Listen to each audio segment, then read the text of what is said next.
Եվ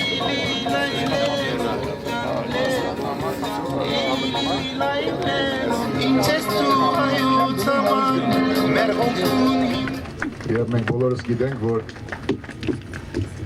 նա ծածկակրով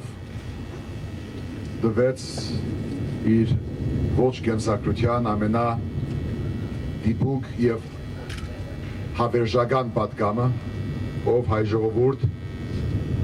քո միակ փրկությունը քո միասնական ուժի մեջ է։ Փետրվար 18-ին հայ ժողովուրդը ընկալեց և իգադար ածեց Չարենցի պատգամը և դարձրեց Հայաստանը սիրո և միասնության հայրենիք։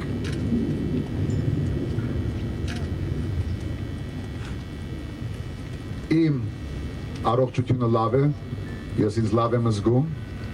շնորհակալություն եմ հայտնում այդ ուշադրության համար, որը ստանում եմ իմ համաքաղաքացիների, լրագրողների և ամբողջ հայ ժողովրդի կողմից Հայաստանում, Արցախում և Սփյուռքում։ Ընձանները, օրհնանքները, աղոթները շարունակվում են, բայց ավելի կարևոր այդ հավատամքն է, որ մենք ճշմարտության ճանապարհի վրա ենք։ Դա ինձ լիցք է տալիս և դուք արդեն նկատել եք, որ միգուցե ավելի քիչ ձեռքով բարև եմ տալիս, բայց ձեր հայացքը կիսելով, նաև մեկ-մեկ մոտենալով այդ բարևի ոգին շարունակվում է, մինչև մենք ունենանք մեր նոր Հայաստանի մեկնարկը։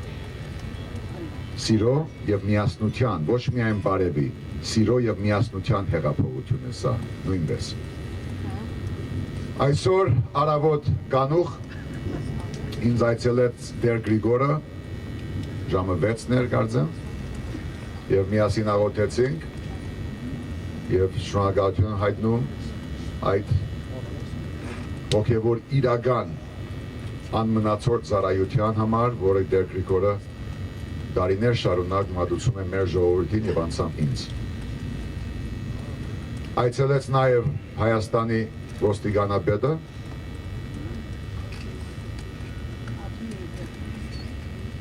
և մենք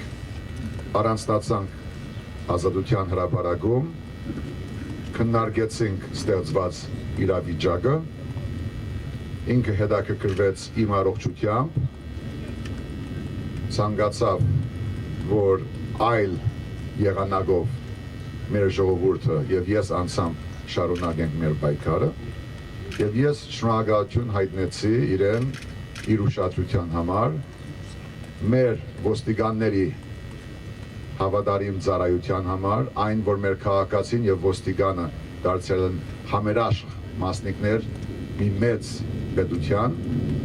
և կրկնեցի ժողովրդի պահանջը, որ մենք բաց ենք ցանկացած քննարկման, զրույցի և լուծման առաջարկի առջև, բայց միաժամանակ մենք պատրաստ չենք զիջելու մեր իրավունքները և մեր նվաճած հաղթանակը։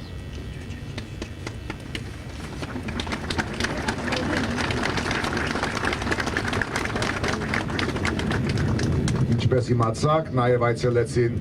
տարբեր կուսակցությունների ներկայացուցիչներ, այդ թվում նաև ՀԱԿ կուսակցության ներկայացուցիչները, մտավորականներ,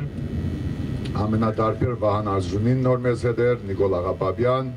և բազմաթիվ մտավորականներ, նկարիչներ, գրողներ,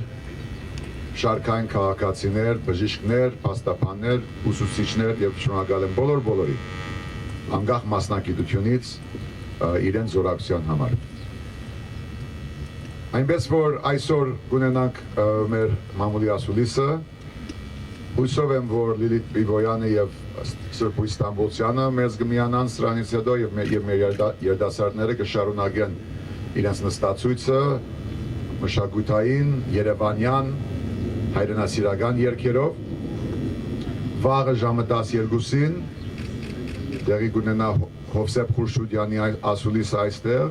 և հերթական անգամ ժամը 5-ին կպատասխանեմ ձեր հարցերին, եթե կուտակված որևէ հարց կա։